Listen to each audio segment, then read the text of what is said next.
Ms. Shoei, is that you? Or Mr. Keelis? Mr. Keelis. So Mr. Gilles is on phone. Yeah, that's me. You hear me? Yes, we hear you. Okay. Ms. Dunn? Here. Ms. Hanson? Ms. Hernandez? Here. Ms. Shoei? Mr. Rodriguez? Yes. Ms. Johnson, Destiny Johnson? Here. Pablo Gonzalez? Vine Valdez?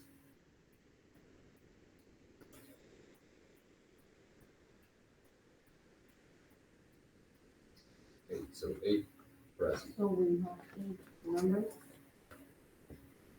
Yeah, 8 present. So I would like to present a motion to allow Mr. Gilles to vote. I second. Mr. Ronald, thank you. Open for discussion. He's voting on. Yeah, he's authorized. Oh, he's on. Yeah, he's Alright, authorized. yeah. He has the. I just want to make it official and everything good to move forward.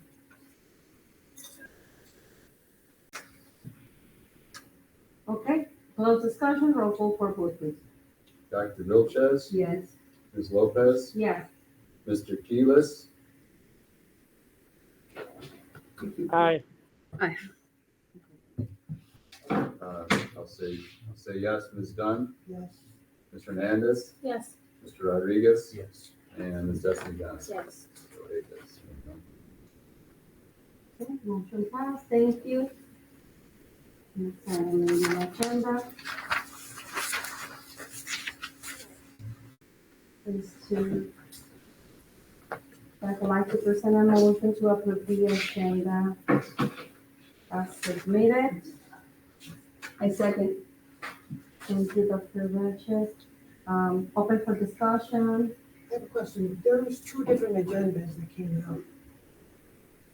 One is this one that has, because it only has 1 minute, 1 set of minutes on it, and then you had another one that had Did we print out the wrong one? I could have, I might have printed out. We printed out the wrong one, So sorry. I can print out the. Oh, thank you for asking. Thank you, Ms. Yeah, we're printing the one with all the minutes. Yeah. Sorry. Sorry about that. No, thank you, thank you. Yeah, so the one. So what's the difference between this agenda and the other one? So, for the approval minutes, we have, A, April 10th, And the B, special. April 24th, Yeah, and C, perfect. April 27th. This is. Oh, This and was that- wait, and this agenda only has the April 10th? Yeah, Give me a minute, I'm sorry. We can make an amendment to it. No, it was amended because I But made yeah, it I before. know you said you sent the right one, but. It was posted and it but was we before printed- the 48 Yeah, but hours. we printed. She'll print the correct one. Okay, no, that was a good catch. okay, I'm glad she bring it on. Thank you.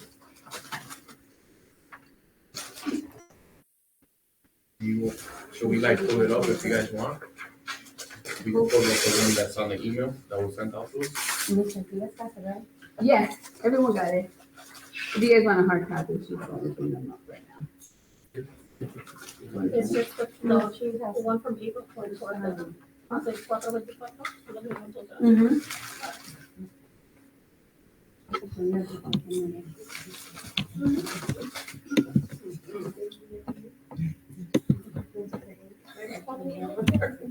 So are you ready for promise?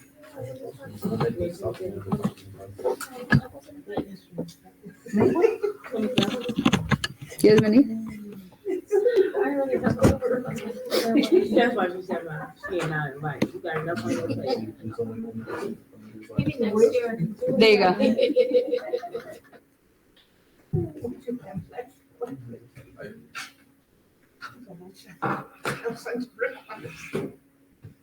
It's like this. Oh my gosh, you're tired.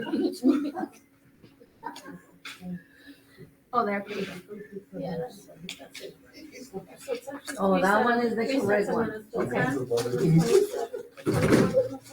Okay. Hey.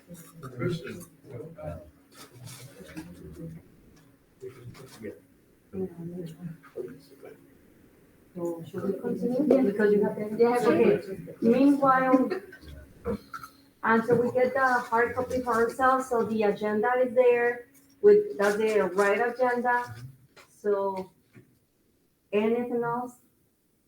Any other comment about the agenda? No? Okay, so close discussion and roll call to vote the agenda.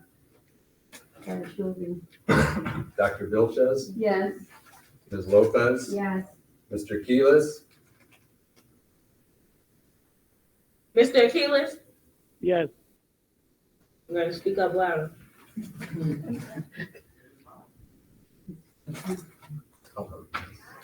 Ms. Dunn, Yes. Yes. Ms. Hernandez, Yes. Mr. Rodriguez. Yes. Ms. Destiny Johnson. Yes. Say yes, zero no. Motion passed. Going next item on the agenda is the approval of the minutes. Mr. Chapuri, would you like to present the motion to approve the minutes you submitted? I'd like to present a motion to approve the April 10th regular meeting minutes. Open for discussion.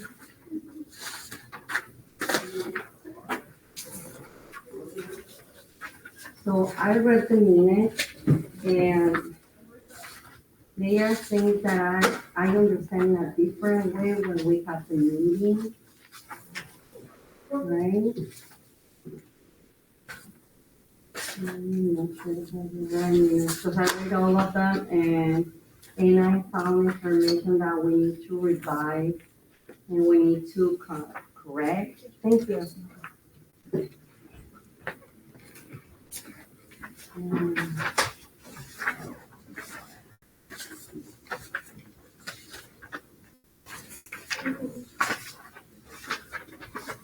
Yeah.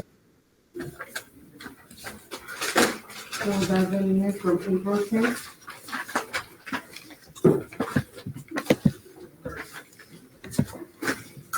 So you sent April 10th too, right, Mr. Capri?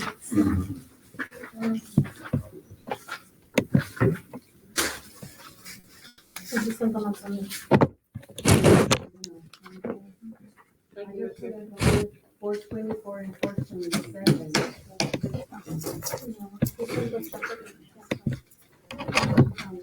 Yeah, you want to open them? Yes, please. I just want to make sure that everyone's really.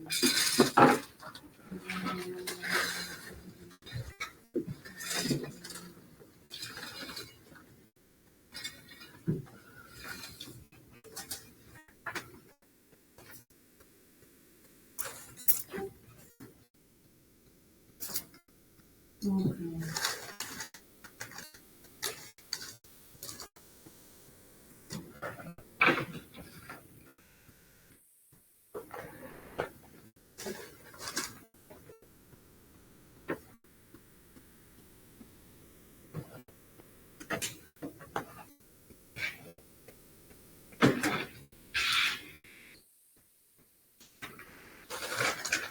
So that's on the bottom in the comment where it says that I said that since there's no motion attached to the discussion should end.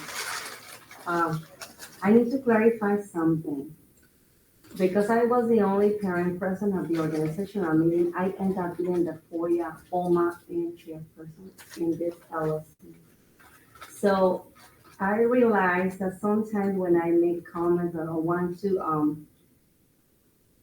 to get into the discussions to stop a situation that I see it might arise. There is like kind of like confusion between the roles that I'm representing. I understand that it's not easy having one person holding so many cups in the same LLC, but I think there is something that maybe we need to work out for the next year.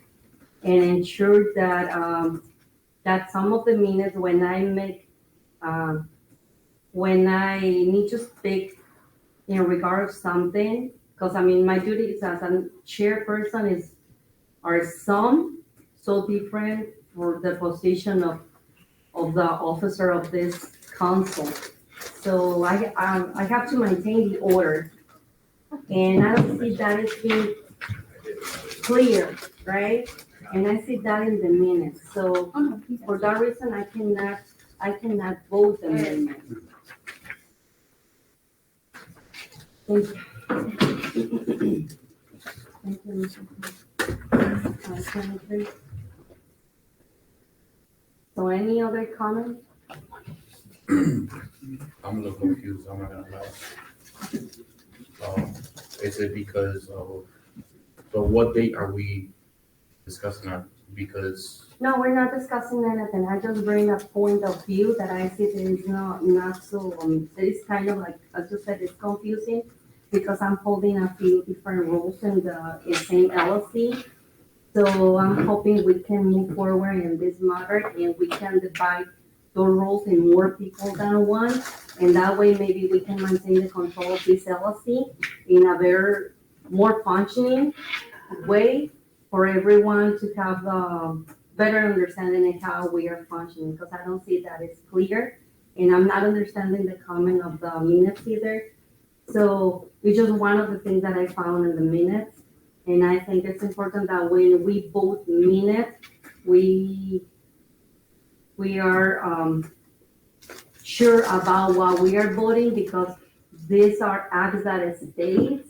And if those meetings says something different that it happened, we are voting stuff that is not accurate. And that is, it's something that is not supposed to happen in an LLC.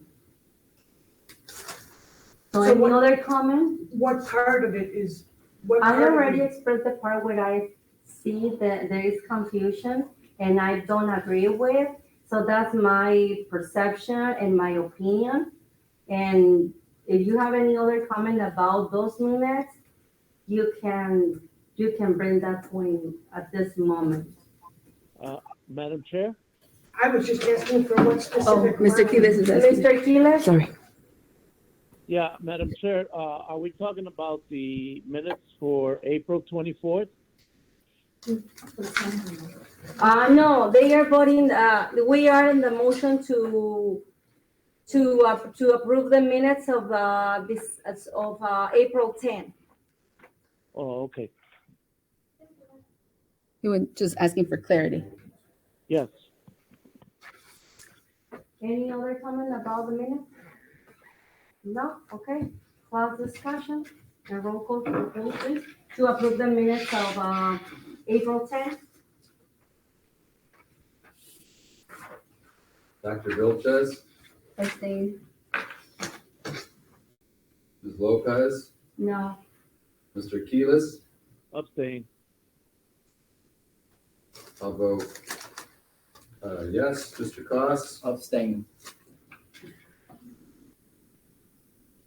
Ms. Dunn, Yes. Ms. Hernandez, No. Mr. Rodriguez, I abstain. and Ms. Destiny Johnson. Abstain.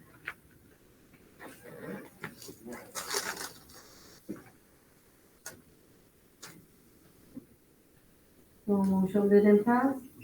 Next item in the agenda is the minutes of the 24th. Madam Chair? Yes, Mr. Quiles? Yes, could we, since those minutes did not pass, could we table them for further discussion in our next meeting? Yes, we can do that. Well, I would like to present a motion to table them so we could somehow get an agreement to approve the minutes further down, probably in our next meeting. Mr. Quiles, I just have one question. Are you trying to table the minutes of April 10? of, Well, yeah, the one that we just voted on. okay. Thank you. So the motion on the floor to table the minutes of the April 10 for the next meeting, it's on the floor. Mr. Rolando second the motion, so open for discussion. I have to say, I'm thoroughly confused. I still don't know what, No, I have not not- those. the minutes next time will be exactly the same, because I still don't know what we're objecting to. And I just take it straight off the recording. No, I you just need type to- up. Which recorder? I take it off my recording of the meetings, the minutes just come straight from that. So, Oh, you're recording them. yeah. So April 10th, I don't know what I'm changing. So you agree to table them and revise them and, Okay, yeah, sure. so that's okay? Oh, So any other?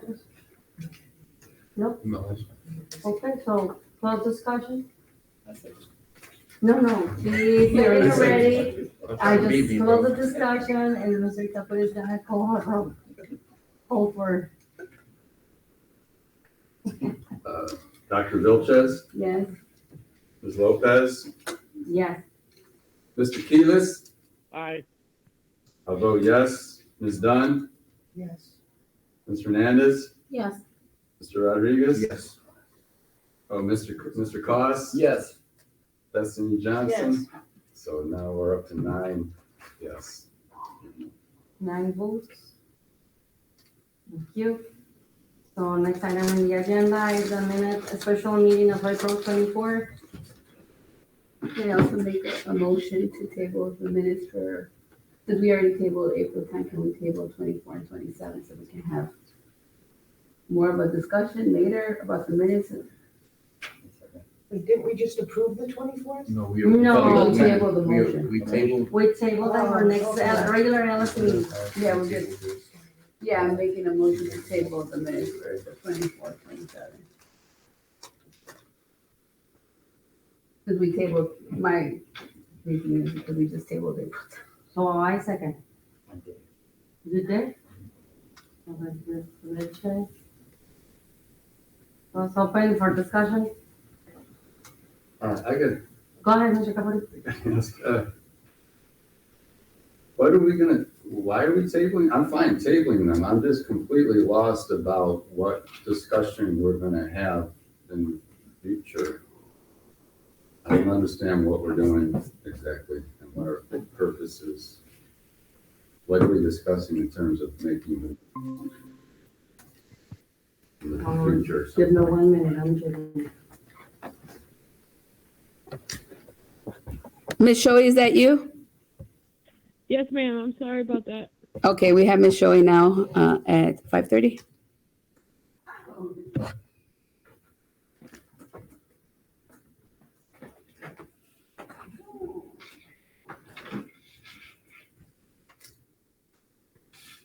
Right, here says that several older members of the council shall admit done in agreement with Dr. Vicious.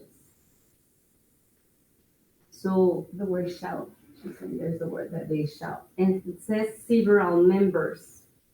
So it doesn't say which members. So you want me to put which members shouted? I thought, in our bylaws, we had agreed that we weren't outing any members. No, I'm not saying. She's saying that we didn't shout, like, how is that accurate? Like, if we were shouting, we would have stopped the meeting. Was there Later in that any- meeting, Mr. Rodriguez specifically said, I don't like how we're shouting at the teachers. I did say. So it would be in there one way or the other, word for word what he said. Mhm. Right, and I tried to interrupt and nobody listened to me. That's what I'm trying to say. I'm holding so many cops to maintain the order, but the problem that we are facing as an LLC is that every time I try to get into the conversation to stop, what I'm seeing is coming up. I'm not being listened and people continue talking and it's hard to maintain the control and the order over a meeting when these things are happening. So I try to intervene at that specific moment, but were not listened. So LSC Relations did suggest that we have a sergeant of arms, so that means if anyone is not following the Robert's Rules of Right. Order or not that adhering to, person like, can do that. like if someone's talking over the 2 minutes or someone's talking, and Right. the LSC chairperson is saying stop and the vice chairperson is saying stop, then the what do you call it, the sergeant of arms will escort the individuals out of the LSC because we have the right to do that if we're not following the order of, that's being set in terms of Robert's Rule of Order, and help to maintain the demeanor of the LSC and make sure that we're being respectful and following rules. So the LSC did make a recommendation that if anyone on the LSC or public is not adhering to the directives of the LSC chairperson when she's calling order to a meeting, or they're overstepping, or they're not following the order of how we're supposed to talk, or not adhering to the timeliness of what we're supposed, like when we do public participation, the sergeant of arms will escort that individual out of the meeting and out of the building. So are we appointing that today, or do we have to add that to? No, we can add it for the next agenda for Okay. discussion, but it is, the thing is that we have, as a principal, I have also the right to do that, to ask someone to, if they're not following the order that's being established by the LSC, that moving forward, that I could all proceed that way as well. And then we can vote as a sergeant of arms, it doesn't have to always be the principal. Could be any LSC member that's willing to do it. But the thing is that we could have someone dedicated at the LSC, as an LSC member, to maintain the order of the meeting and maintain that the public is respectful of the order of the LSC meeting moving forward. So I've already talked that through with LSC Relations. It's called Sergeant of Arms. Right, and also in the minutes, says that, the LSC votes to remove LSC members. And let me clarify that, nobody vote to remove LSC members, from the council. The vote that we exercised, it was to remove the names from the roll call list. Because they were two inactive members that we already knew following the protocol that were no longer eligible to be LSC members, but we didn't have resignations. So how we received the resignations, I tried to be transparent and do something different that usually we are supposed to do. And I just present a motion to remove the names. That's all we did. And the minutes says that, that I tried to remove the LSC members. So those type of things, maybe I don't know what's going on, but I mean, we need to revise the minutes and we need to correct them. So I really need to sit down and revise everything and see if next meeting, I mean, we can all remember exactly how things happen and we make the proper changes that we need to make to be okay. I think we're talking about the wrong date. This happened on the 27th, not the 24th. But I the did a president motion should to present a table motion to table 24 and 27. Because We we gotta go tabled one time. at a time? She presented a motion to table both. For the reason I'm bringing the. Oh, okay. Yeah, otherwise I'm not gonna Okay. mention it. Yeah, no, don't worry. See, that's what I'm saying. Yeah. See? Exactly that. So anything else? I just want to add, I'm completely in favor of decorum and maintaining things. But I also want to add that the minutes reflect exactly what happened and what was said. It is just, I play the video or the recording and then I type up the minutes along the way. So I appreciate the sentiment. I see what you're trying to say. But I have, going forward, and we can table it and talk about it later, but the minutes are what happened and what are said. I mean, whether, it came out the way it was intended or not, I can't guess at what people had hoped to say. So it's a reflection of what was said and what was done. So we can talk about this again. Right, because if you remember, when I present the motion and you continue with a roll call, those two names were not called anymore. So I understand that everyone understood that we were voting to remove the names from the list, not from the LSC. We never vote to remove the LSC member. We vote to remove the names from the list. And when the roll call took place, those two names were not called anymore. And LSC Relations responded to that. You know, everything was Right. followed, they resigned the correct way, and they no longer were active members as of the date of their resignation.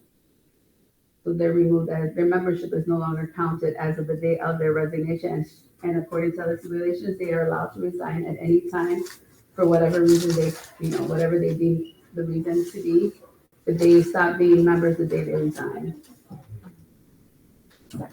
So we need to make those corrections and that's it.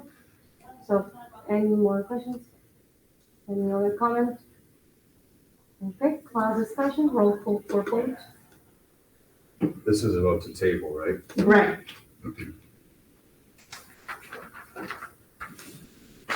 Dr. Vilches, Yes. Ms. Lopez, Yes. Mr. Keelis, Aye. I'll vote yes. Ms. Dunn, Yes. Ms. Hernandez, Yes. Mr. Rodriguez, Yes. Ms. Destiny Johnson. Yes.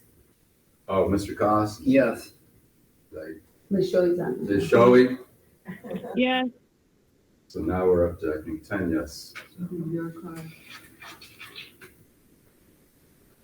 Thank you. We move to the next item in the agenda, which is public participation. We have Jemiah Wilson. Yeah, or pass it to Mr. Capuri.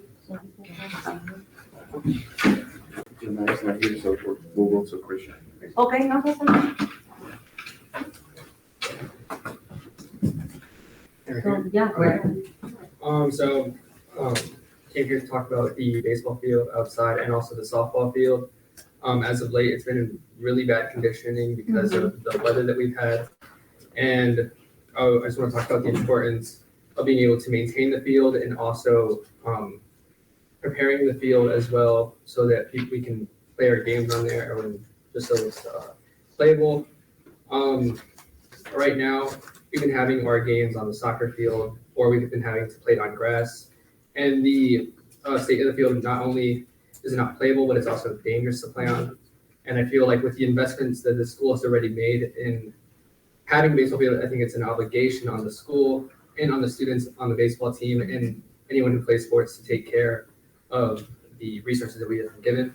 So that's why I believe that investing in our field currently is the, I guess, like best step forward in order for games to be played on it and also just to represent our school well.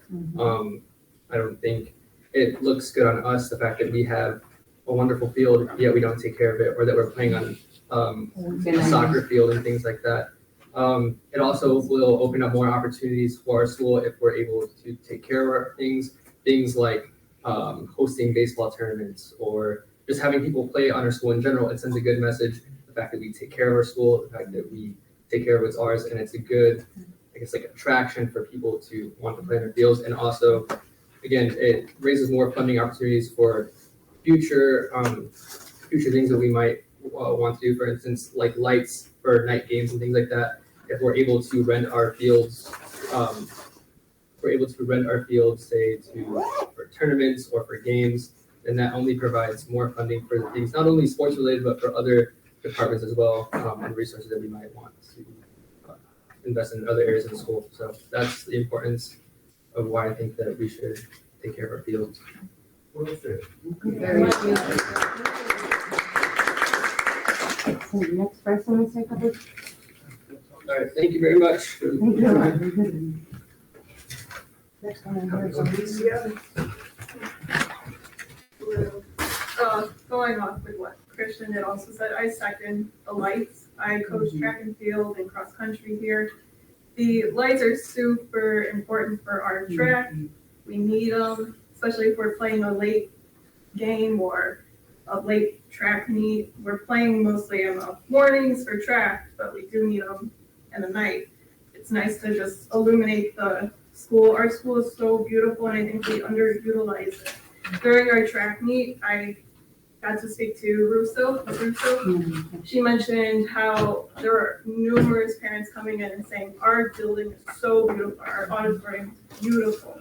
And I've heard that from parents as well. I mean, I was running around kind of crazy, running the meet, but it was nice to hear these parents and the students even saying, like, this is a beautiful school. We need to keep up with it. The baseball diamond is flooded. It is absolutely flooded, and it's unfortunate that they cannot play on their own field, especially when the baseball team is practicing, the soccer team is practicing, track is practicing. We're all using the same small, like, not small, but just using the same facility, very crowded, and we're not using that back half. We need to be able to use the whole entire. Yeah. We got it. We're here, thank you. And the next person, Mr. Kaput? No, okay, you have an email. All right. Go. Are you Hello? ready? Are you ready? Yes. Okay, go. Hello, my name is Walter Bresky. It's now moving in the 8th month of this LSC not responding to me with the internal accounts documents I requested and FOIA requests. Will those documents ever be sent to me, or will this continue to be a dodge by this LSC? Next, why does this LSC's officers continue to allow repeated Open Meetings Act violations? The most recent violation was voting to accept the resignation of 2 parents reps at the April 27th meeting without the vote being listed on the meeting's agenda, nor was it listed under new or old business on the agenda for just a conversation to be had on the resignations. The resignations vote was approved, and it allowed only for the budget to be passed with 7, not 8 votes. If this wasn't the first time items not listed on the LSC's meeting agendas were voted on at its time as LSC, and this wasn't the first time items not listed on the LSC meeting's agenda were not voted on at an LSC meeting. Oddly, a fundraiser proposed for vote by Skymet's AD at an early school year LSC meeting wasn't approved because the LSC chair said it wasn't on the agenda. Can the individuals running the Steinmetz LSC please share with everyone their own rules for meetings and for responding to the FOIA requests? In addition, it was disingenuous for a member to respond to assertions that LSC members are being wrongly accused of being related to others. Mr. Kaput, time is up. Thank you. Next person?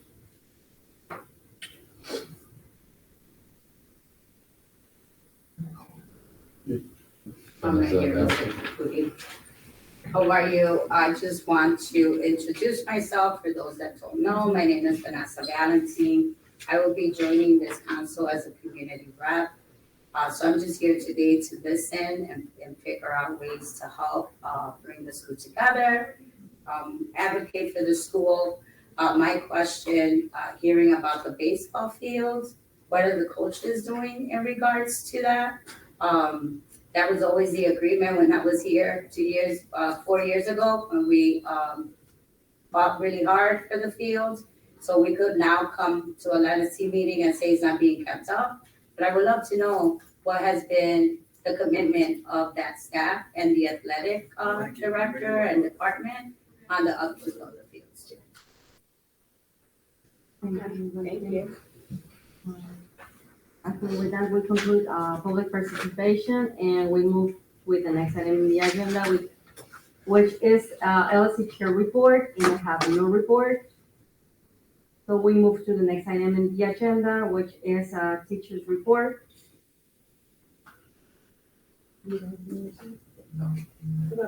No report. Thank you. So next item in the agenda is a staff report. No report. Okay, thank you. So next one is athletic director. She's not here today.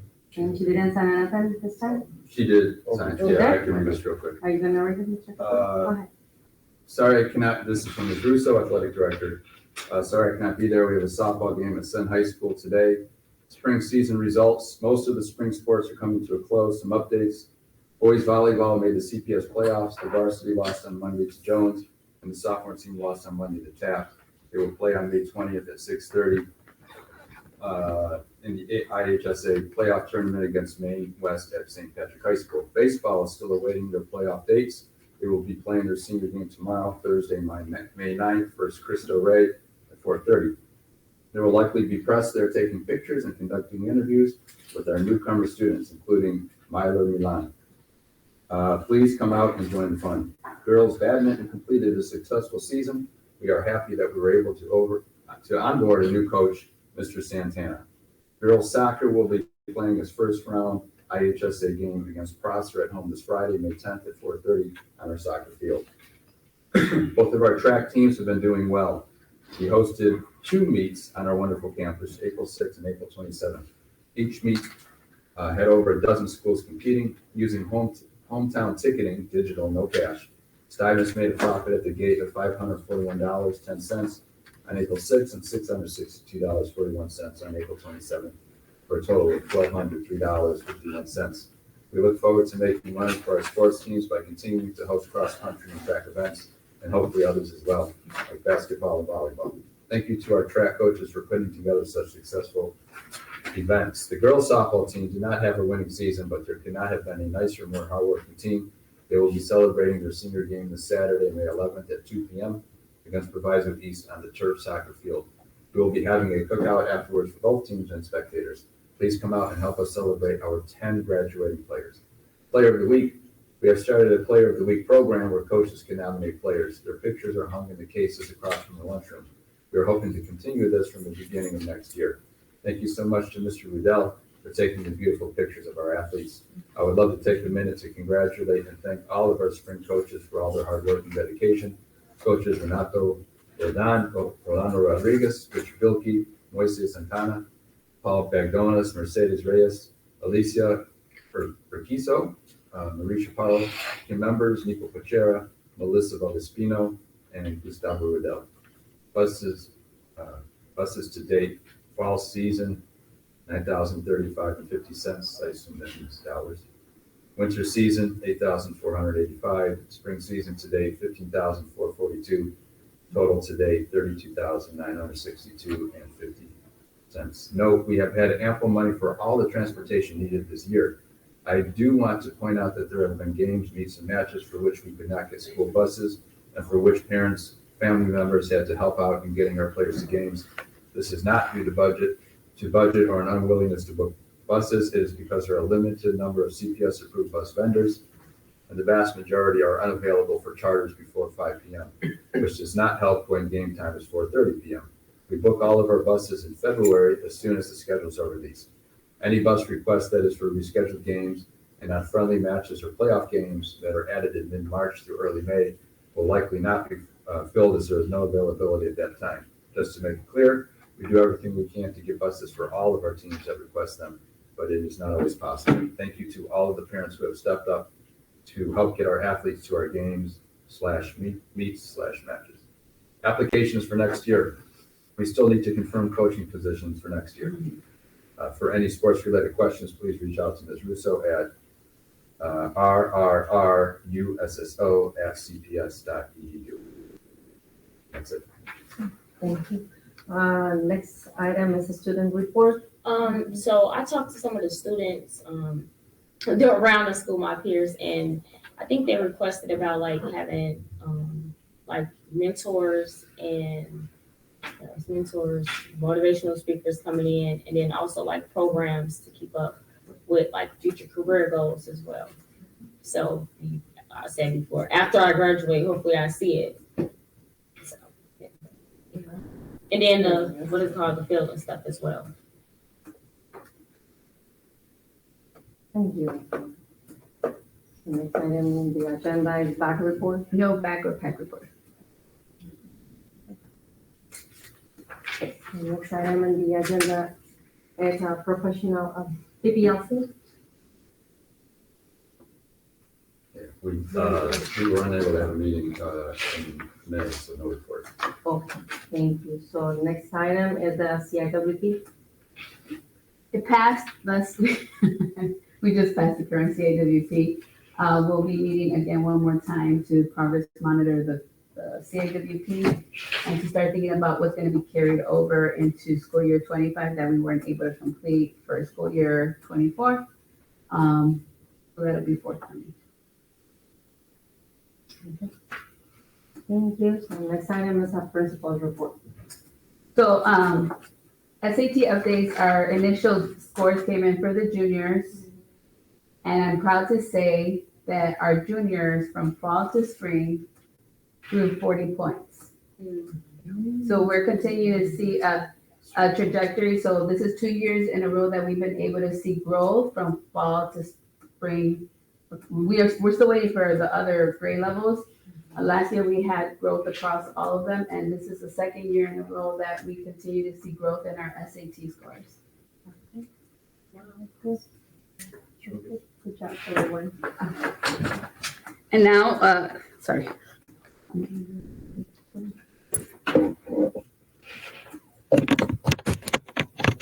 Oh, do I keep going? Oh, so the next item is the whole school safety plan. I have 2 guest speakers that are gonna go over the plan from the team, Master Sergeant Davis and Mr. De Jesus. And I'm gonna pull up the plan.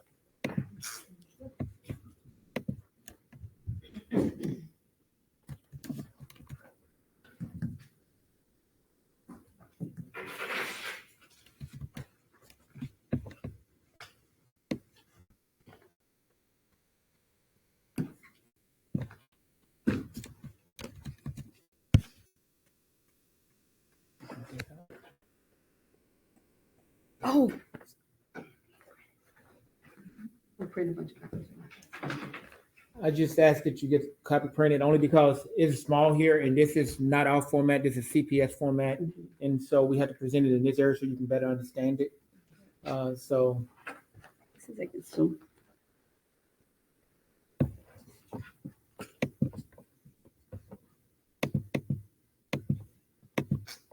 There. So first I'd like to say, good evening, everyone. Glad to be here today. We're just 2 of the voices you're here, but these voices go way beyond us. I just want to make sure we clarify what whole school safety plan means. It's not just, from classroom to classroom, from the field here, it's all the way into the home. So anything that impacts the learning of our students, we're concerned about those things to make sure our students feel safe. And we'll talk about the 3 pillars, the 3 areas of safety we're concerned about. So first, I just want to go through this real quick, and we're going to give you some data why we made some of the decision we made as it relates to the whole school safety plan. We can't get away from CPS vision. We just can't get away from those things. So if you take a look here, the blue box, you see CPS vision. All school will foster an environment where all students in the building feel safe, both physical and emotional, and also feel welcome, supported and respected by both their peers and adults. So, and it talks about those things. We looked at those and we said, well, CPS didn't go further enough.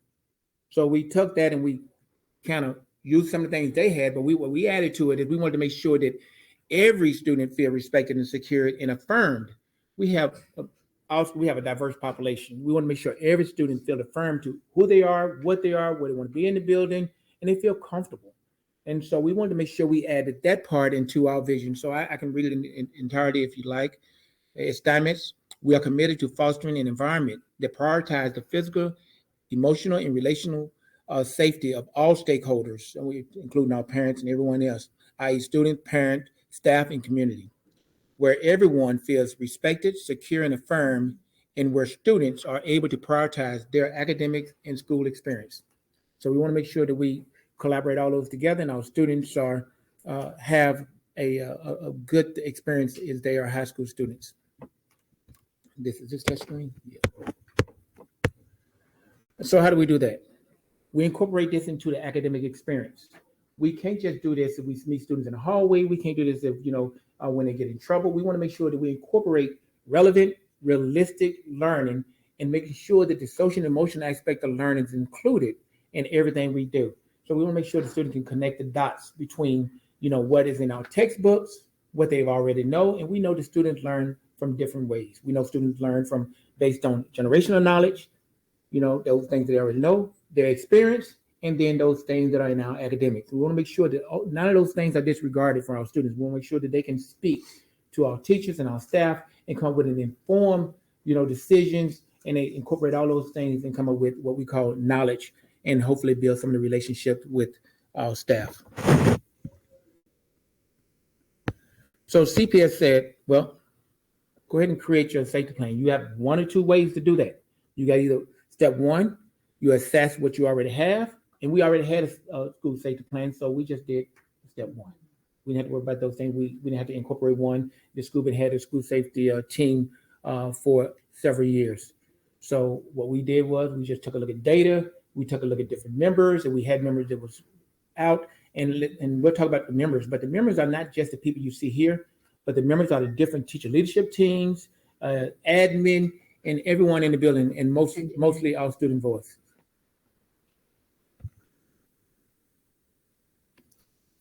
So here are some of our strategies, the whole school safety plan. So I just want to show you some of the data before we move forward, so you'll know why we selected the 3 concentrated areas.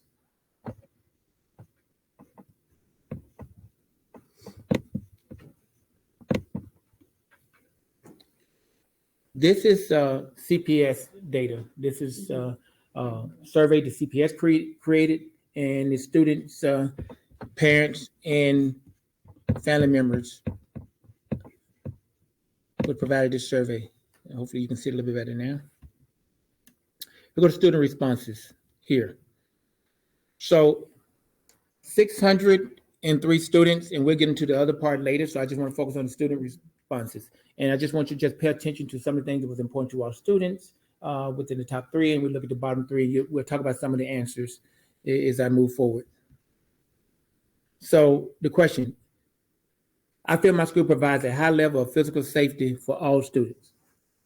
And I'm just gonna hit a couple, 18.6% of the students feel it does. 44% students somewhat agrees. We still have students that feel that they somewhat disagree and strongly disagree. And we have to figure out why those students feel that way. And so we are definitely interested. If one student feels they're not safe, that's one too many, and we agree to those things.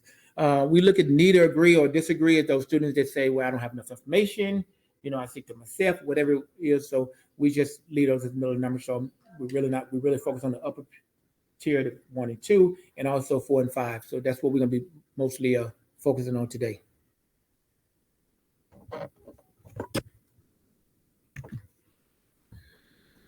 So what's important to our students?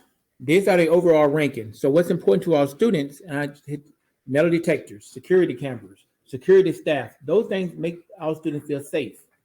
What's not important to our students, is anonymous tips, open conversation around guns and cell phones. They feel that that's not important. Not all students, but we know that there's some importance in it, but they rank low. So I'm not saying it's not important at all. Again, anything that our students say, whether it's 1 student or 100 students, we know that it's important. But they are not, we just rank them from 1 to 8. CPS just ranked them from 1 to 8, not we. And the top 4, as you see, metal detector, security officer, staffing, cameras, and emergency preparedness. That's the drills we do in making sure the student feels safe, whether it's a fire drill, whether it's an intruder drill. We want to just make sure we continue to do those things and we take them serious. Emotional safety.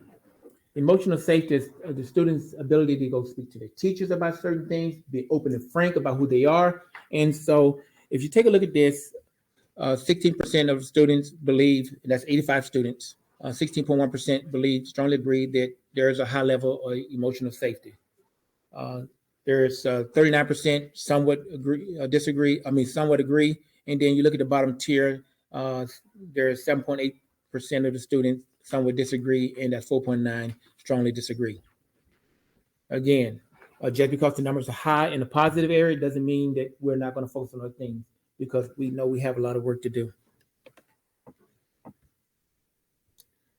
So what does it rank? And what are some of the things we can do to impact emotional safety? The peace rooms, we have those, we have the peace rooms. Suicide awareness, we did a couple of those this year. The school did a couple of those this year, which was great. mental health awareness. They do that in all the small groups. They talk to the students. Students feel comfortable talking about those issues. And the reason these things probably more important to all students is because they speak to each other. They know each other issues. They know each other problems. So these are some of the top issues. What's least, of interest is social media workshop, classroom management training for staff. These are at the bottom tier for whatever reason. We haven't had some of those conversations, but we know that they're all important as it relates to educating each and every last one of the students we have here. This question, I feel my school provides a high level of relational trust. Most of the students believe they do. They believe they can speak to their teacher, they can talk to their teacher, if they have an issue, they can communicate with their teacher, whether it's the teacher, whether it's another staff member in the building, whether it's admin staff. Most of the individuals believe they have someone they can go to in the building. Someone. They have built a bond with those individuals.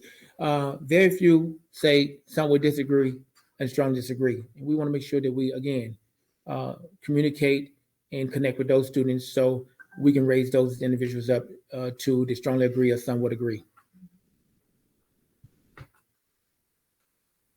How do you rate relational trust?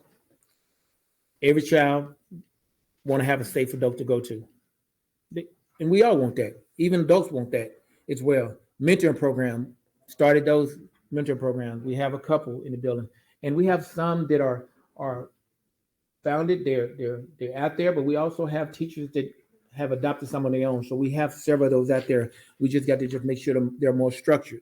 But definitely the culture and climate team with students. So all those things that you've heard in previous meetings, you heard in previous TCT meetings throughout the school, those are some of the priorities of the students. What's least priority, access to out of school time programs. That's whether it's detention, whether it's suspension, those things are least important, which means most of our students are looking at other things. It relates to restorative justice. Staff response. As you take a look at the staff response, it's a 52 response. Staff members. These are some of the things, feeling safe. If you take a look at our staff, we're at the bottom tier. We believe that we need to make the school safe because I think for staff, and this is just me, looking at some of the things, if we hear that one student feels safe, we believe that's one too many. And I don't know why those numbers low is like it is, but maybe it's things that's in the hallway, but we want to make sure that we tackle the issue of physical safety in the building. You'll hear more about that a little bit later. But 15.2% of the staff, which is only 7, believe that they strongly agree. We have 12, which is most of them, somewhat disagree that the physical safety of the school is where it should be. Where does it rank? If you look at the security staff, cell phones in hallways and bathroom management and monitoring, what that tells us, and something we've been hearing all the time, all along, structure, policies. Want to make sure we have those things, and also just make sure that we have some uniformity throughout from classroom to classroom and those things. And so when students know those things, and maybe that's where we're getting when we're talking about the physical safety. When students know what they're supposed to do from classroom to classroom, maybe they'll do it. And we'll have better data because these things won't be some of the issues we have. And not just having a policy, making sure that we're enforcing the policy. And that's pretty hard to do sometimes, especially when you're trying to look at some of what the student voice is saying and some other things. But I think we'll get there.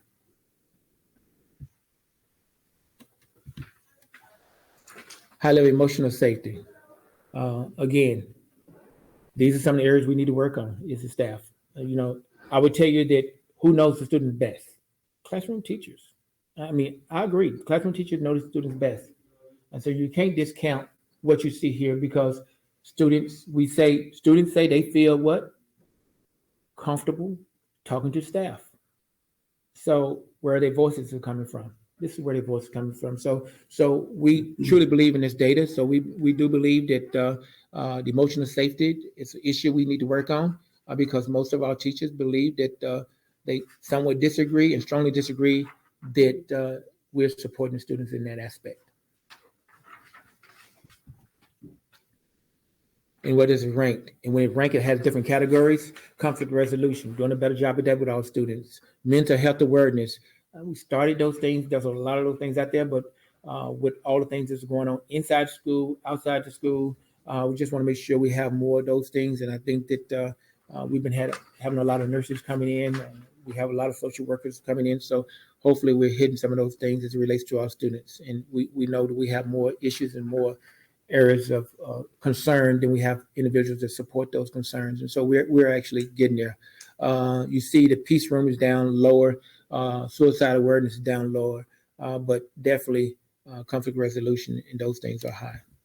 And so I can just continue to go through this. I just want to make sure that I don't take up all the time. It's a long night. So I just want to hit a couple of things with the parents. So just so you can see some of theirs.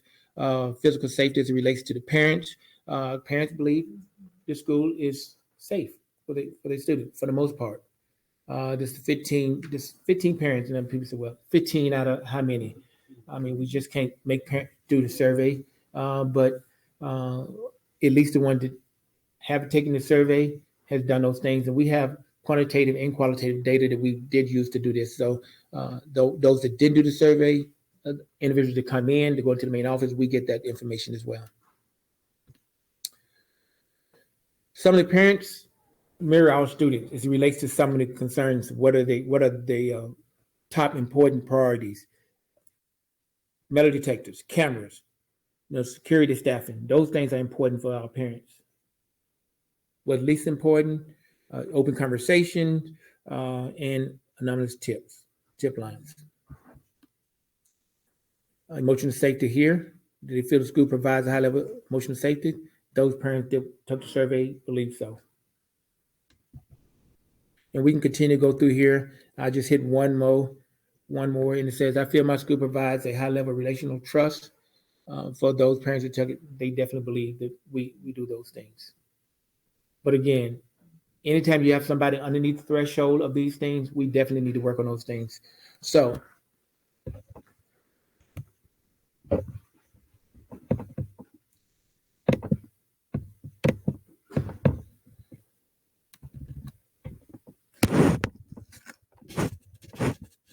I'm going to have Mr. DeJesus go over some of the quantitative data that we had.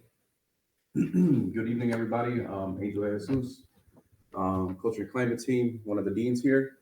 Our data last year into this year, some of it has gotten better. Most of it has gotten better, thank God. And I just want to give a quick shout out to the counseling department and Ms. Valspino with one of our interventions this year was the groups that we had that she is taking care of. I try to help her from time to time, but she ran with it, and the students are helping her out. A lot of our high flyers from their freshman year or sophomore year of last year, a lot of their incidents have gone down dramatically. I'm not going to mention any names, but staff here know a couple of them. We love all our students, but some of them need a little bit more support, which is cool. So when you guys look at this data and the numbers and the type of infractions, CPS is ranked from 1 to 6 when it comes to infractions. It used to be 1 to 7 back in the day, but now they brought it down to 1 to 6. So our highest level of infractions last year was a 3.5. A 3.5 is basically something that they do over and over and over, a repeated behavior.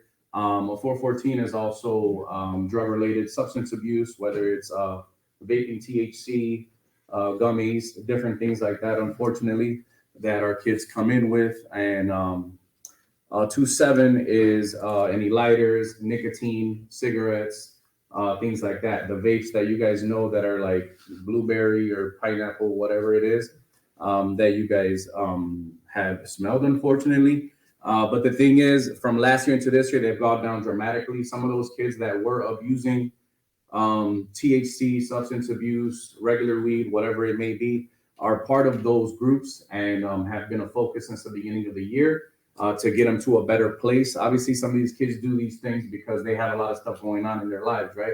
And we sometimes fail to understand that. And we just look at them like, oh, this kid's smoking weed again. No, there might be something else going on. There might be a story behind it, right? Some of those stories are Some parents have gone to jail. Some parents have died. Little brother or little sister who was just born has passed away.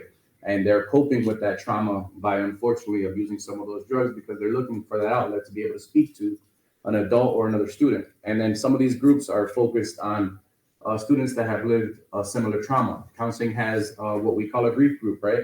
So students that have lost someone in their family or things like that. So those students are together. Substance abuse students are together to be able to share about what's the reason why we're using these, right? Why are we using it so often? Why do we have to smoke when we come before school? And then by third period, I need to smoke again to escape about whatever is going on. So those are just a couple ones that we see there. Last year, one of our highest ones was what was called mob action back in the day. It's not called mob action anymore because of the negative connotation that was there.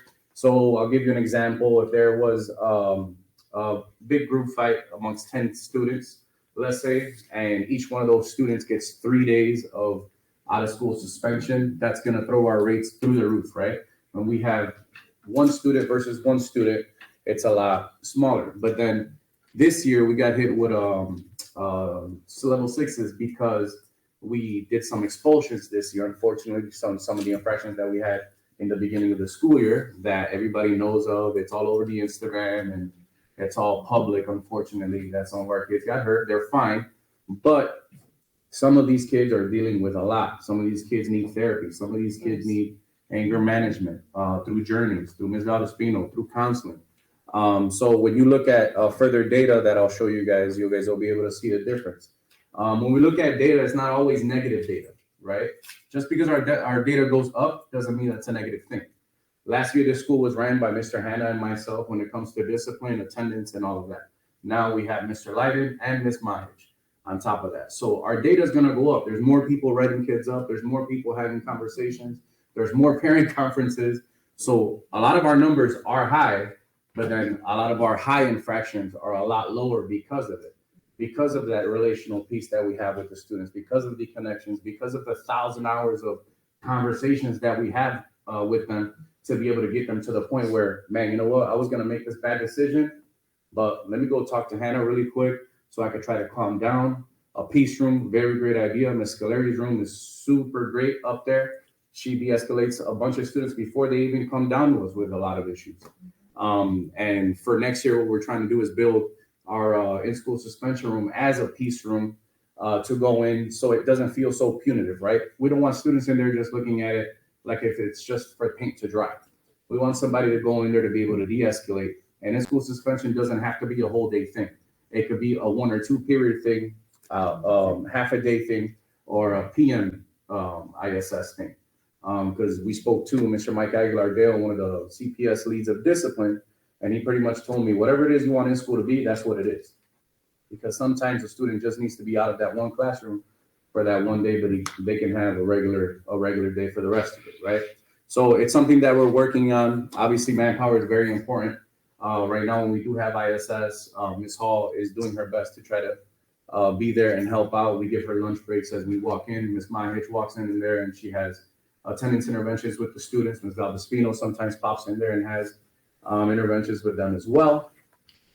So we try to make it as informative as possible because the goal is for the student not to want to come back to in-school suspension, right? That's the goal. But when they see that sometimes, man, this person is listening to me or XYZ, they're going to continue to look. But it's one of those things that we want to restore whatever relationship happened inside of the classroom or the cafeteria or out in the field or anything like that to get them back to where they need to be.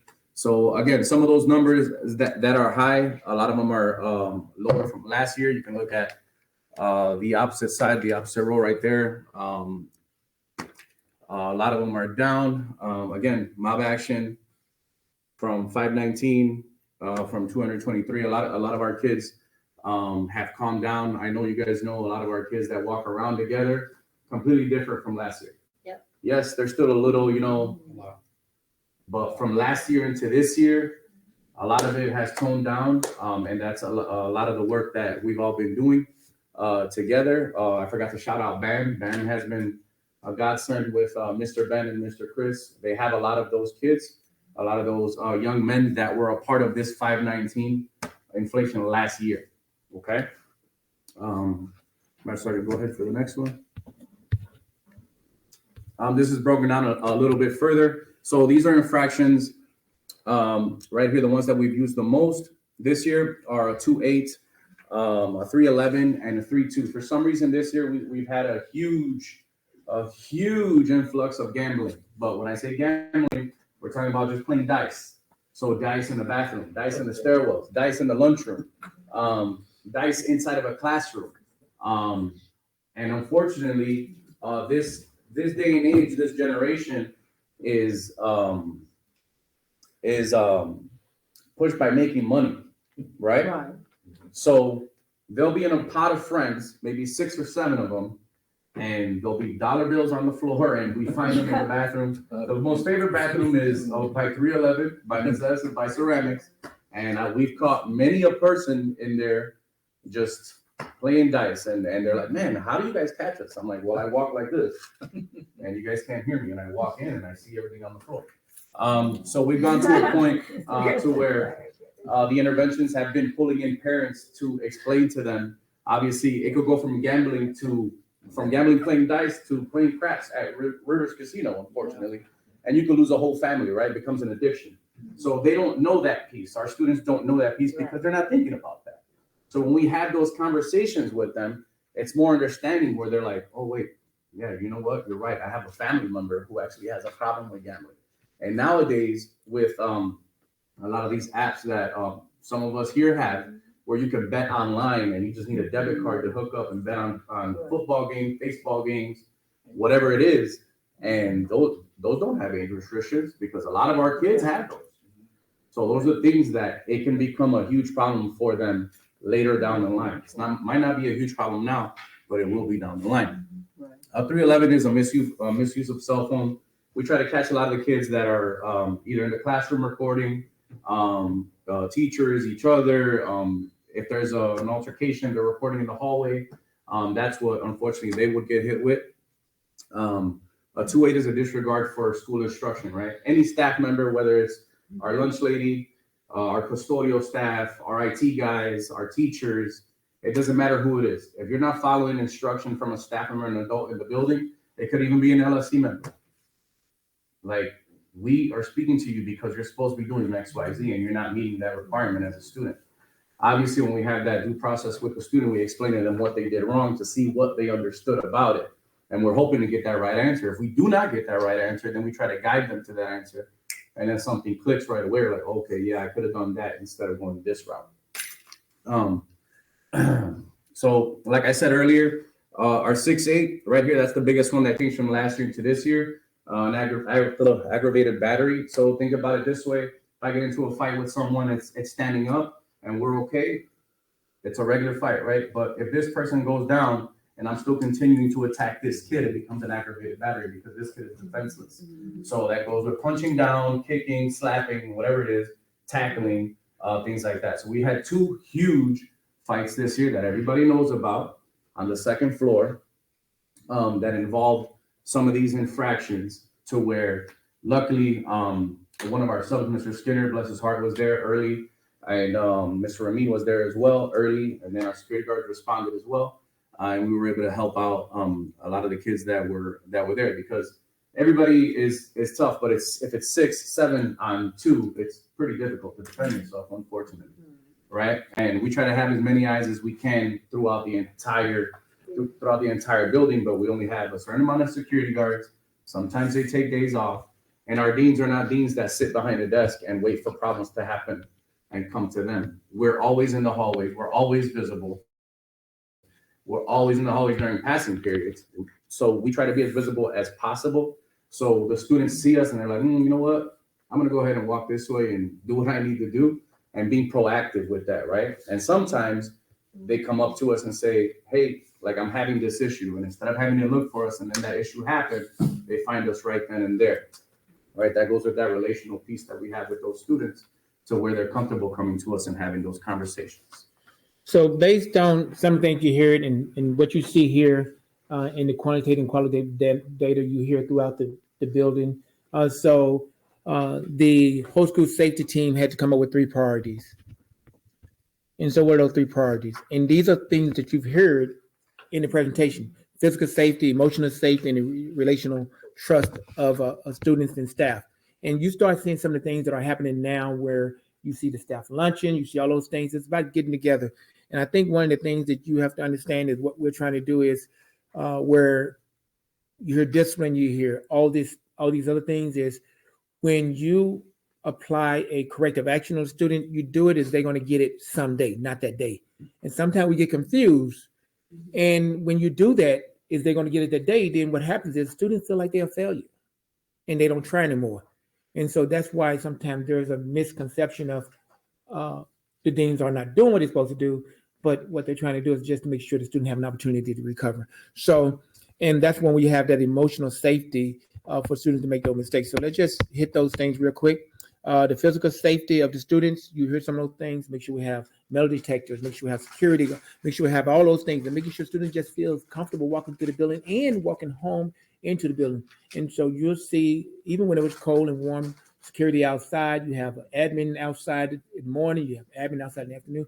So just want to make sure they see the adults walking through the building, outside in the hallway, so they feel safe. Because some of our students won't say some of the things. And so looking at those things. Emotional safety, making sure they have a comfortable place to go. You heard about the Scolari room, you hear about all the different organizations, the different groups, the different teams, you hear about all those things, and include the teacher in the classroom. Make sure that you are their voice and you have a place to speak their truth, whether it's in a TCT, whether it's a success, whether it's grade level, wherever it's it, we make sure we have those things. So the 2 of the priorities are, leaders will promote those things, inclusion, they do those things, and leadership team will commit to those things. And when we start talking about the leadership team promote inclusion, we integrate all the different teams that I just mentioned. But also the leadership team will commit to school-wide restorative justice practice. And those are some of the things we're trying to do, just make sure that we understand that it's restorative, and it's not a punitive aspect. And that takes time. And as you can see, the work is the data that Mr. DeJesus talked about. It's working. Maybe not as fast as we want it to work, but it's working. And that's where the relational trust comes in. When students feel they can make those mistakes, and some of them may not be mistakes, but they feel they have a second chance. They feel they can be who they are. They feel they can come to you and ask for support. They feel they can tell you something, and you're gonna support them, and you're gonna understand both them as a person, their flaws and their academic flaws at the same time. So the students want to see those things, and I definitely think that we're on the right track there. And so these are some of the things. And when I say we're on the right track, that means we're not there, and that this is why we elected some of these things to focus on. And you'll see some of the things we actually going to be doing. So what does that take us? This takes us to, and I'm going to just go to the end real quick. The SAR funding, you already know about all those things. How that benefit the school, how it impacts the school. You're not going to have a response as you would if police is in the building. There's certain things school can't do, and I think Dr. Vetch just talked about those things. Have you had to go through a level of different individuals in order just to get the police or anything out here? And so it takes longer response. And so meanwhile, the individuals here has to make sure they maintain control of what's here until CPS deems necessary to give you the answer you need. So you have to rate by crisis and all those things. So with that said, so the SRF funding whole school safety admin to support with all elements of physical, emotional safety and relational trust based on candidacy pool. So of dean, we're talking about the youth intervention specialist, and we're talking about the conflict resolution specialist. So those are some. Second option. Those are second option. So those are some of the things that we're looking to do to support this whole school safety plan. Subject to your question or anything from our partner, that concludes our presentation. So a lot of it, what I want to say, a lot of this work happens off hours, right? Just one example, Dr. B got a situation on a Saturday to where she was like, I need help. And I know everybody in this building, either by face or by name, and first name and last name. So my heart obviously is like, all right, what's up? What's going on? I got out of where I was And I got on Aspen on my phone and I started going through it and I contacted whoever needed to contact, right? Do I have to do that? No. I do it because of the love I have for this school, right? So when it comes to the options, admin has to do that. Sorry to say, but admin has to do that. If they get a call, safety and security, whatever it is, a bomb threat, a gun threat on a Sunday night for a Monday morning, admin has to answer that call at 2 a.m. to figure out how we're going to be proactive for the following day. Lefty cannot make those phone calls. He wants to, but Lefty cannot. Okay? So when it comes to Dean security guards, conflict resolution, that's here, 9 to 5, 7 to 3, whatever it is. But a lot of the action that we get inside of this building comes from the weekend, especially 3-day weekends. We have Memorial Day coming up. I'm pretty sure the Tuesday that we come back, I'm gonna have a lot of action, which is something that we know from data and past years' data. The data speaks for itself. We know what hot days are when it comes to attendance. We know what hot days are when it comes to behavior. Right. A lot of the planning that we do happens in the summer, right? Some of those positions are not 52-week positions. A person over the whole school safety of the building, that's 52 weeks, that's on call 24/7, will help that cause, right? Security guard is only here for 38 weeks or whatever it is. So it's one of those things where I love my job. I never question the love I have for my job and the kids. But sometimes it's like, man, right? So it's just those things that we thought about together as a group, and counseling, a few other people that were there. I think it was like 15 of us. I don't know. And we were going back and forth and back and forth and back and forth and back and forth. What's the most, thing to actually put this funding towards that we'll get our best bang for our buck for our students, for the safety of the entire building, for the safety for baseball games, softball games, volleyball games, track. More people, more hours, more efficient. And most of the parents cannot get here during the regular school day. They mostly come on the weekend. And I would definitely also say that with all those incidents that Ms. Daisy talked about, anytime you have a student to student, whether it's this school or that school, then it's going to have a call to the principal or someone, especially if outside in the community.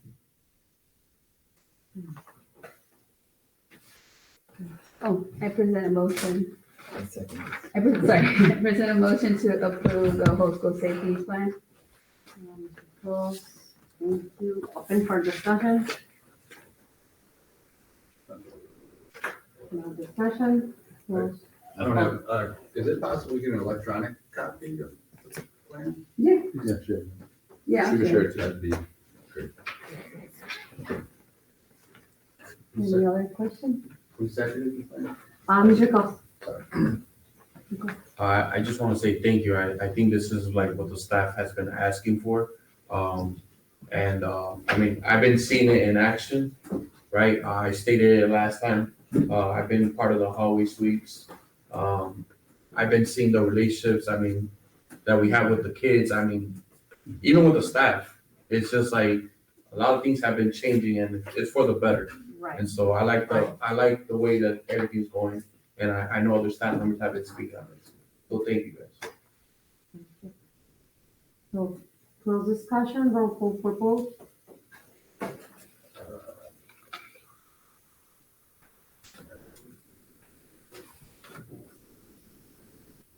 Lost my list.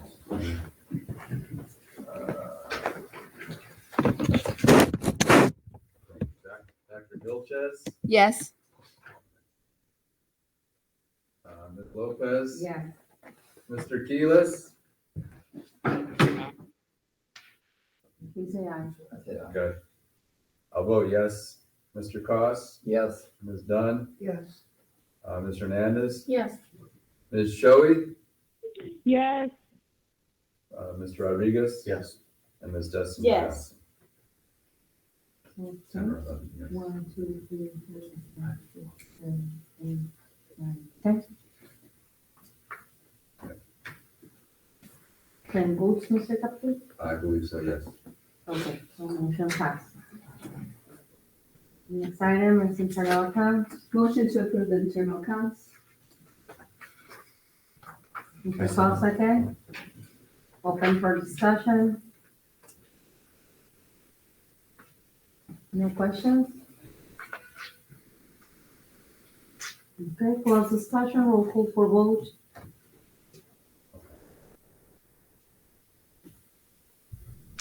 Dr. Vilches, Yes. Ms. Lopez, Yes. Mr. Keelis, Aye. I vote yes. Mr. Koss, Yes. Ms. Dunn, Yes. Ms. Hernandez, Yes. Ms. Shoei, Yes. Mr. Rodriguez, Yes. Ms. Destiny Johnson. Yes. 10 yes. So 10 votes, motion passed, thank you. Next item on the agenda is budget transfer. Motion to, oh, sorry. No, Motion- go ahead, Doctor. Motion to transfer 1980 from 46291 115 54505 125 023 to 46291 115 53405 125 327 to purchase supplies for the STEM program. STEM program. Mr. Cost second. Open for discussion. Can you be just a little more specific, what kind of stuff we're buying? Are we That buying was- stuff for the machines or? Yeah, that allows her to purchase, like ink and anything that the machines may need. So we're towards the end of the year funding, so she has to, because this is the money that's allocated for STEAM, so she allocated it for, the STEAM specialist allocated it for supplies to make sure that we have all the necessary supplies for the equipment that we have. Especially like for the 3D printers, or any batteries that need to be replaced, or any type of paper or special, printing paper that's needed for anything that they make. Any more questions? No? Close discussion or call for vote? Dr. Vilches, Yes? Ms. Lopez, Yes. Mr. Keelis, Aye. I'll vote yes. Ms. Dunn, Yes. Ms. Hernandez, Yes. Mr. Rodriguez, Yes. and Ms. Destiny Johnson. Yes. Oh, Mr. Cox. Oh, and Mr. Koss. Yes. And yes. Showing. Oh, Ms. Shoei. And Ms. Shoei, sorry. Yes, please. 10 yes. So. Thank you. Next transfer, please.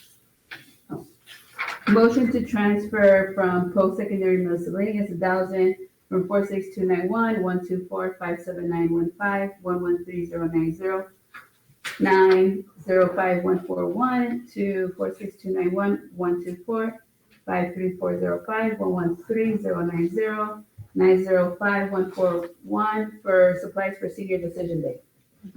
Mr. Cost second. Open for discussion. Go ahead, Mr. Capoli. Well, at decision day, this is seniors announcing where they're going next year, post-secondary. Yeah. And so what's the supplies for senior decision day? I believe that they were gonna either print banners or they were gonna print shirts or something for what colleges they're going to. Banners and shirts? Yeah. Who's they are gonna print? Oh, Ms. Ocampo and Mr. Sandoval, who are over post-secondary. So they have to allocate the miscellaneous, so they wanna allocate it for supplies to get ready for senior decision day. So this is post-secondary funding, so they can allocate it for everything related to post-secondary, which is one of the big pieces of senior decision day.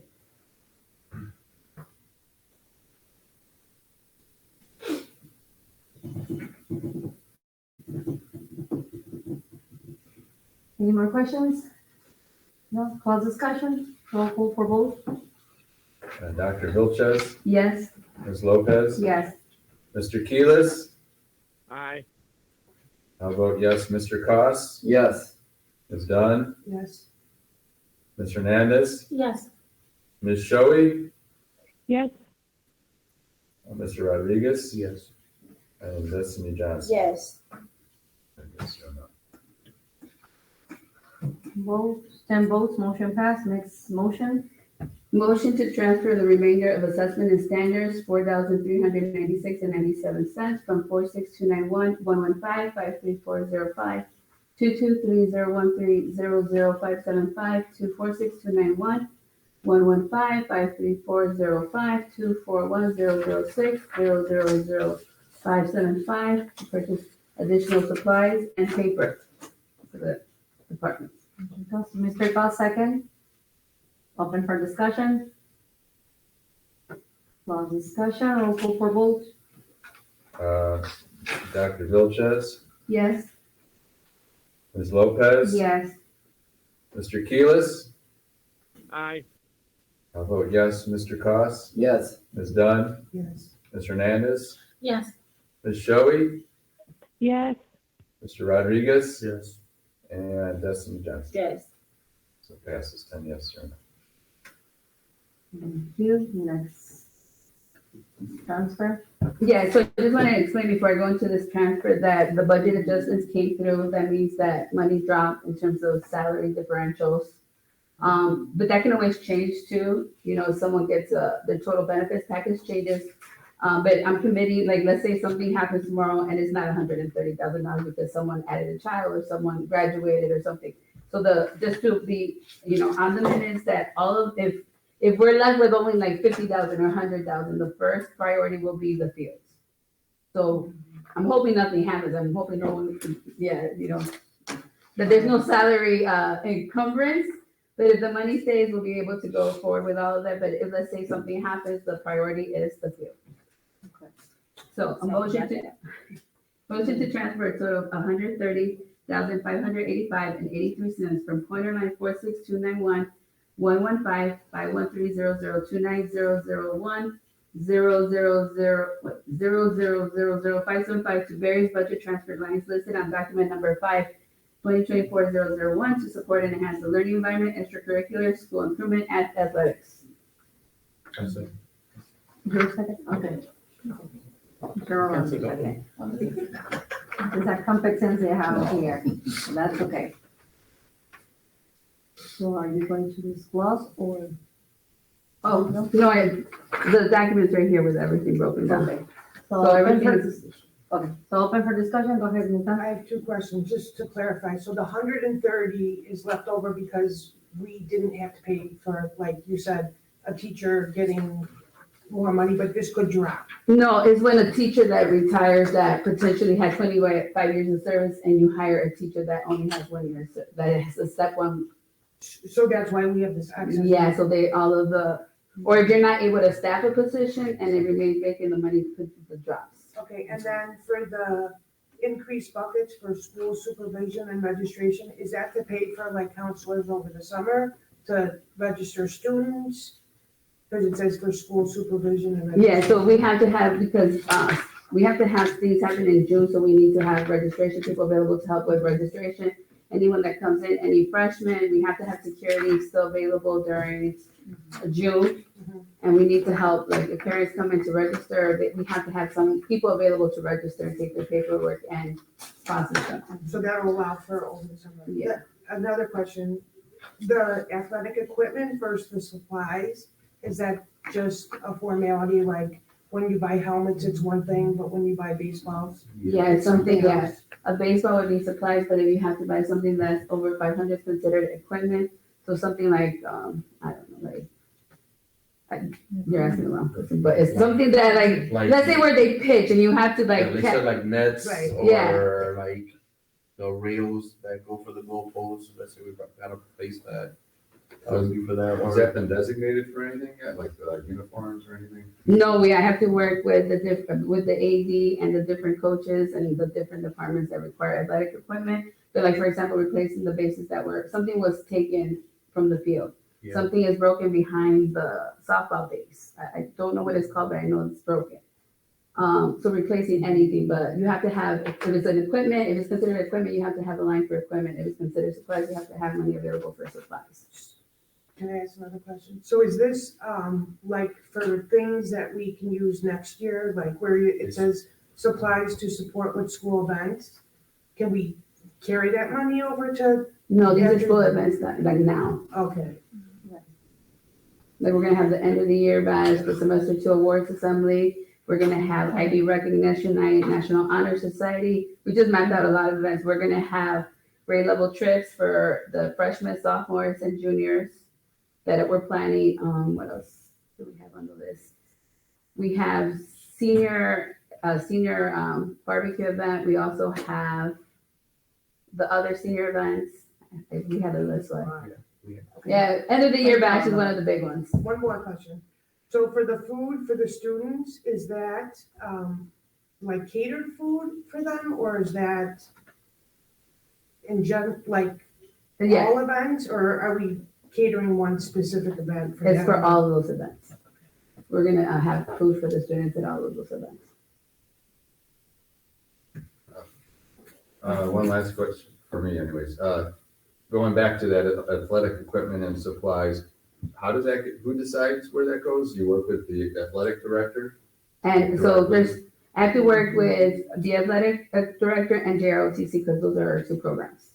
So they'll determine where it goes in terms of what needs to be replaced right now, what's broken, what is missing, what is outdated, for like the pool stuff or anything that we may need. They would determine that. So right now, this is just like a preliminary, like we allocated, and now it's time. Like, we haven't really sat down to formalize like what it is because we didn't know it was gonna pass or not.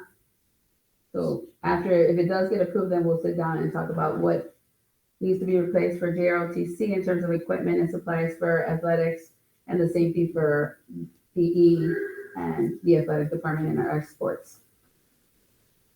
Okay, so the athletic director and JROTC will talk, okay. No more questions? Also, I just want to talk about it real quick. Right now, CPS is not going to be funding us anymore when it comes to replacing staff and student devices. Right. So now it has to come out of the school. Our This is something that, it has to come out of our budget. So right now,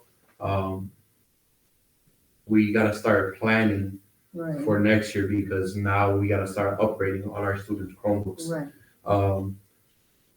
Majority of them, I want to say about 500. That's an estimate. About 500 needs to be upgraded to the newest version because we've had them like since before COVID. And so now we're getting there. So this is right here, we have 19,000 that we're gonna, just start a phase, we're trying to phase it out, plan it out with me, Mr. Gonzalez and Dr. Roches and other admin. We've been sitting down to try to like come up with a better plan of how we're gonna work this out for the future going forward. So I just want to bring that up because that is a big issue. Thank you for your explanation, but yeah, you're right. Now the money has to come from the budget and we need to figure out how we're gonna do it. For that reason, it's important to go through all these transfers because this is our opportunity to make sure this money stays in the school. Or we keep it or we lose it. And I think looks like a lot of money, but if we have that perspective on our minds that we keep the money here inside of the school or we let it go, it's the decision that we are taking in our hands. Thank you, Mr. Rolando. So any more questions? Okay, close discussion, roll call for vote. Dr. Vilches? Yes. Ms. Lopez? Yes. Mr. Keelis? Aye. I'll vote yes. Mr. Cross? Yes. Ms. Dunn? yes. Mr. Hernandez? Yes. Ms. Shoei? Yes. Mr. Rodriguez? Yes. And Destiny Johnson? Yes. 10 votes, motion passed. Next transfer, please. Motion to transfer a total of $69,699.47 from coiner line 46291 115-51330 2900001 to various budget lines listed on document number 5/2024-002 to support and enhance the learning environment, school improvement, and technology. Okay, so, Mr. Cossack. Open for discussion. Go ahead, Ms. Dunn. it says here on the second item, replace 200 Chromebook charges. Chargers. Chargers. The actual chargers, Yeah. 200 of them cost that much money? Wow. They're, About 40. it's so bad. So the vendors, so we try to get quotes from different vendors, but, CPS is not approved. Everything has to go through CDW. Right, That's their strategic vendor. right. When we try to use other vendors, they are upselling, I mean, everything. Extremely realistic. It's super bad. So like a Chromebook right now goes for like $500 right now. Wow. And in 2 years, it's gonna be 150 or $200. And so it's the same thing that's going on with the chargers. Right. If you go on Amazon or anywhere else, They're you see them, they're pretty cheap. But with CPS, when we are in the marketplace, Like 3-5 times. oh my expensive. God, it's like $85 one Right. charger. And these get wear and tear. I can't blame a kid for the charger going back. Right. And same thing with, even if it's a staff member, I can't blame them for the wear and tear of chargers. Right, that's correct. And then the 49 student Chromebooks, these are another 49 Yes. on top of the Yes. 49 up here. Mhm. So why do we do it in two separate? Like, why are we doing it in two separate transfers? Because we got the quotes at different times. Oh, okay. Yeah, it's different quotes. Because then we're like, maybe we should buy another, like if we can afford it, let's buy it, so we get another quote.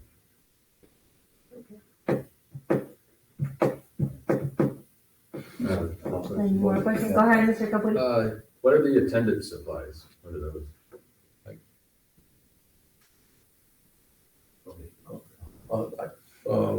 Oh, the attendance supplies, anything that has to deal with supporting any type of initiatives with events, like getting the kids to come here for the end of the year. So we have a lot of hot days coming up, so every event, so decorating, purchasing, like the supplies, paper, we still have to do the certificates, like the semester awards, that comes out of there too, because we have to recognize the students. Certificates, the pins that we have to pass out for the semester awards. So everything related to semester 2, any, the recognition for the seniors, for any type of achievement, it'll be all of that. So everything related to end of the year, making sure that our students are here, but also celebrating the students that have been coming and student achievement in terms of it. All right, Ms. Anderson. Can I ask, I've never been a part of that. the transportation for grade level trips, are those trips that have already happened, or, We're about to have them. so just out of curiosity, because it's the end of the year and finals, what trips are they? So the freshmen, we have planned Chinatown. We're still trying to get buses for the sophomores.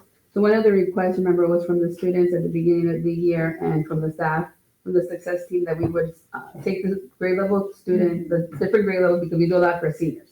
So we talked about taking the freshman semester 1 and semester 2, sophomore semester 2. So, and the same thing for juniors. Buses, we're working on getting the buses, but right now everything's been spent in terms of bus line for field trips. Right. So we're planning it, so it depends on the dates of the bus companies. Will it be after the May 30th final grades due? No, it's gonna be before, but it's not gonna interfere with the final schedule. Like, we're not planning anything around finals.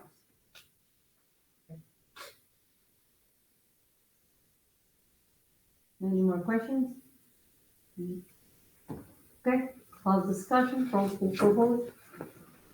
Dr. Vilches, Yes. Ms. Lopez, Yes. Mr. Keelis, Aye. I'll vote yes. Mr. Koss, Yes. Ms. Dunn, Yes. Ms. Hernandez, Yes. Ms. Shoei, Yes. Mr. Rodriguez, Yes. and Destiny. Yes.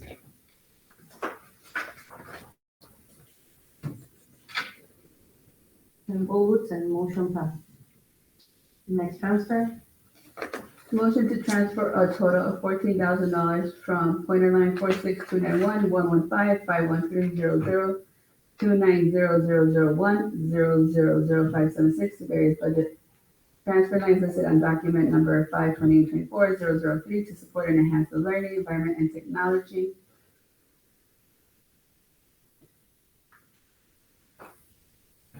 Not second. That's the only that second. Open for discussion? I mean, Mr. Rodriguez? I don't know if anybody cares, but, Mhm. in the past, we were planning on changing a lot of our things. So CPS provided us with the staff laptops, right?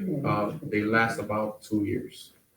And it's been so bad because right now our teachers are losing, I've been having to use a Chromebook, which they can't really perform or access certain documents on. And so our staff members need to get a computer device. So this is what we're working on right now. It's a big move and we're doing it in phases. So the next couple of SC meetings, this is what we're gonna start seeing from us. Any more questions? Close discussion, open for vote? Dr. Vilches, Yes. Ms. Lopez, Yes. Mr. Keelis,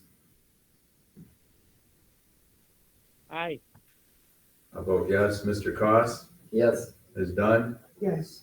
excuse me, Ms. Hernandez, Yes. Ms. Shoei, Yes. Mr. Rodriguez, Yes. and Destiny Johnson. Yes. 10 yes, 0 no. Motion passed. Next transfer?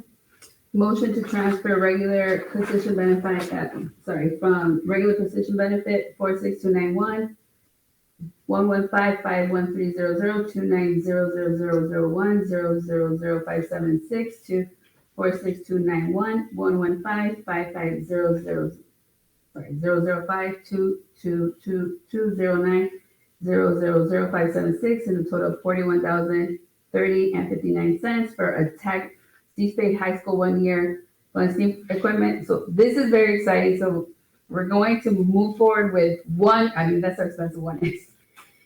So I don't know who was able, a lot of teachers were able to go to the first STEAM event that we had for the students. So there's this computer and students are able to dissect and analyze the anatomy of animals and humans and hearts with a pen in 3D form. Wow.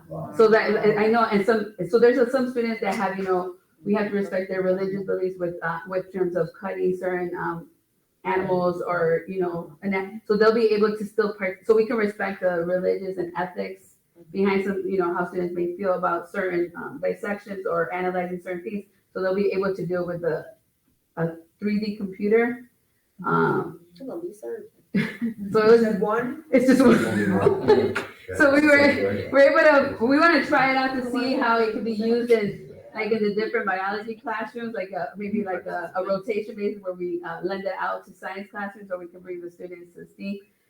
So we want to try one of those new pieces of technology where students can cut things and analyze. It was the coolest thing to see our kids, and I was like, oh, we could afford one. No. But I think the teacher, Yeah, I saw it. it was the coolest thing. So you grab a pen, and then it's like, you're like, the kids are like cutting the heart, and the, it's just the Three-dimensional. it's, yeah, so they don't have to. Yeah, I gotta be invited. I'm gonna be graduating, so I gotta. Application, can we put that on the agenda? So we got one quote for one of the items, so we realized how expensive they are, so it's gonna have to be where we just get one and we share. Yeah. So this is for 1 year, Yeah, it says 1 year, but it includes the device and everything. and we get to keep it. Yeah. How much are the subscriptions afterwards? Is there software or something like an annual subscription or something that you have to pay? They Or- didn't, no, they didn't I say think, that. so the subscription, Was it once we $1,000? purchase it stays with us. So it's just a software that we get one time with that one computer. So if we want to purchase another computer that connects with the same device, Never have to buy another. then we gotta buy another set. It's like Microsoft Office. Yeah. You can keep it. That's a low addition. put on a. I'm gonna try COVID. So we're trying to elevate our STEAM program and that introducing that experience I for like our that. students in science. And still respect the religion and ethics of our students that, have certain beliefs about, cutting animals and so forth, so respecting that. So anyone, second the motion? Mr. Cost, okay, open for discussion. Dr. Vilches, Yes, close discussion, roll call for vote, go ahead. Dr. Vilches, Yes, Ms. Lopez, Yes. Mr. Keelis, Aye. Mr. Keelis. Come on. I'm trying to go. Aye. Wake up. I couldn't hear. Yes, AI. He said aye. I'll vote yes. Mr. Cost? Yes. Ms. Dunn? Yes.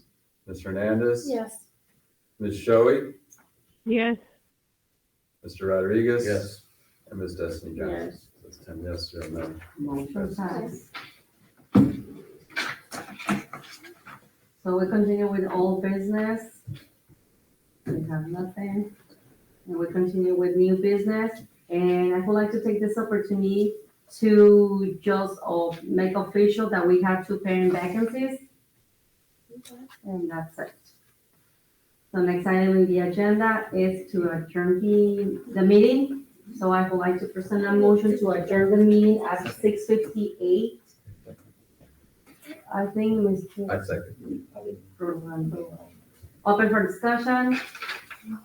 I have a quick question, just kind of more about new business. Is the principal evaluation coming up? No.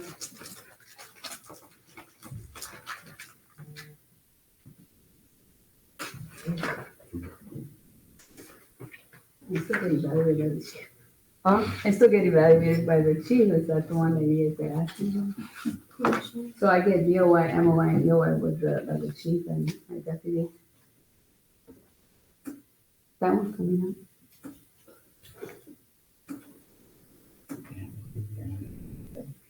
It's over yet? No, you have a question? No, when it's almost close, I got something to say. You have something to say? But they said, we're not done. Are we done? Not yet. No. I'll wait till the end. No, but this is the end, so Oh, it's discussion to close the meeting, but Mr. Capuri asked a different question besides that. No, my opinion is that Mother's Day is coming, so I wish every mother happy Mother's Day, Oh, my thank you, blessing, thank and you. keep on doing the great job you do for the kids, for the family, and the people that you love. Thank you. Thank you. Thank you very I ain't much. know what, but You yeah, forgot the that's flowers. nice. Huh? So, Forgot the flowers. No, the dollars. okay, so close discussion, roll call for vote. Dr. Vilches? Yes. Ms. Lopez? Yes. Mr. Keelis? Aye. Hey. I'll vote yes. Mr. Cost? Yes. Ms. Dunn? Ms. Hernandez? Yes. Ms. Shoei? Yes. Mr. Rodriguez? Yes. Destiny Johnson? Yes. And yes, 0 no, passes. Oh, someone called Bill. So thank you, have a good evening. I wish you a happy Mother's Day weekend.